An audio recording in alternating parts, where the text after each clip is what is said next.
معزز سامعین و ناظرین، حضرت امام اعظم ابو حنیفہ رحمۃ اللہ تعالیٰ علیہ آپ کی ہمسائیگی میں ایک شرابی رہتا تھا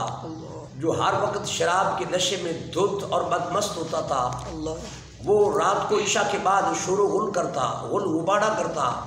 جو آپ کے عبادت اور آپ کی علمی تحقیق میں مخل ہوتا، لیکن آپ اسے ہمسایہ سمجھ کر اس کی اس عجیب فعل پر بھی صبر کرتے اور اللہ کے ہاں سے اجر پاتے۔ ایک رات شہر کا کوتوال گزرا، اس نے اسے گرفتار کر کے جیل میں ڈال دیا، اسی وجہ سے کہ امام اعظم جیسی عظیم ہستی اس کے پڑوس میں ہے، وہ دن رات علم کی تحقیق میں اور اللہ کی عبادت میں ہوتے ہیں، تو یہ بندہ ان کو ڈسٹرب کرتا ہے۔ تو جب اگلی رات شور نہ ہوا تو آپ نے پوچھا، تو پوچھنے پر معلوم ہوا کہ شہر کے کوتوال نے اسے جیل میں ڈال دیا ہے۔ آپ اچھا، یہاں یہ بات بہت ضروری ہے دوستوں کے ذہن میں رہنی چاہیے کہ وہ جب بدمست ہوتا اور نشے میں دھت ہوتا تو وہ کچھ اشعار پڑھتا، اور وہ اشعار جو پڑھتا ان کا مطلب و مفہوم یہ تھا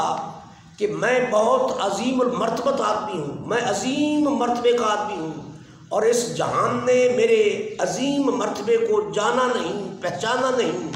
لوگوں نے مجھے ضائع کر دیا اور میری قدر نہیں کی جتنی میری قدر کی جانی چاہیے تھی۔ اس قسم کے وہ شعر پڑھتا۔ تو جب وہ جیل میں چلا گیا، امام اعظم رحمۃ اللہ علیہ کو پتہ چلا، آپ شہر کے کوتوال کے پاس گئے، فرمایا یار تو نے میرے ہمسائے کو جیل میں ڈالا ہے۔ اس نے کہا حضرت میں نے تو آپ کے ادب کے پیش نظر، آپ کے حیا اور احترام میں اسے جیل میں ڈالا ہے۔ تو آپ نے فرمایا اگر تو نے اسے میرے احترام میں جیل میں ڈالا ہے تو میرے ہی احترام میں اسے چھوڑ دے اور آزاد کر دے۔ تو وہ آپ کے ساتھ گیا، آپ بھی ساتھ گئے، جیل کا دروازہ کھولا، اسے چھوڑ دیا گیا۔ امام اعظم ابو حنیفہ رحمۃ اللہ تعالیٰ علیہ، آقا حضور علیہ السلام کی موجودہ امت اس بات کو غور کرے، سر دھنے۔ امام اعظم ابو حنیفہ رحمۃ اللہ تعالیٰ علیہ نے اس کا ہاتھ پکڑا اور فرمایا کہ اے بندہ خدا،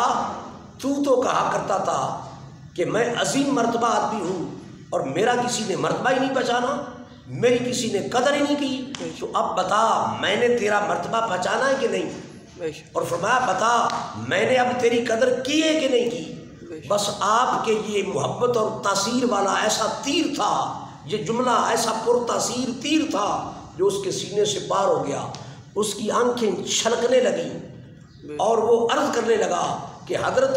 اصل میں عالی مرتبت نہیں تھا، اصل میں تو آپ عالی مرتبہ تھے، اور حضرت میں نے آپ کے مرتبے کو پہچانا نہیں، حضرت میں قابل قدر نہیں تھا، آپ قابل قدر تھے اور میں نے تمہاری قدر نہیں کی۔ بس یہ باتیں کی اور نم آنکھوں کے ساتھ آپ کے قدموں میں گرا اور گویا کہنے لگا کہ حضرت جی پانی کوثر دا پیندے ہو تو پچھلی معاف کرو لجپال سدیدے ہو۔ یہاں خلاصہ گفتگو یہ ٹھہرا کہ امام اعظم ابو حنیفہ رحمۃ اللہ علیہ نے ایک بد کردار آدمی اور پریشان کرنے والا آدمی، اس کے بھی حق پڑوس اور حق ہمسائیگی کو پیش نظر رکھتے ہوئے آپ نے اس کی اتنی ہمدردی کی کہ اللہ نے اس کو ہدایت عطا فرما دی اور ہدایت کا نور اس کو نصیب ہو گیا۔ اللہ ہمیں بھی بزرگوں کے ان طریقوں کو اپنانے کی توفیق عطا فرمائے۔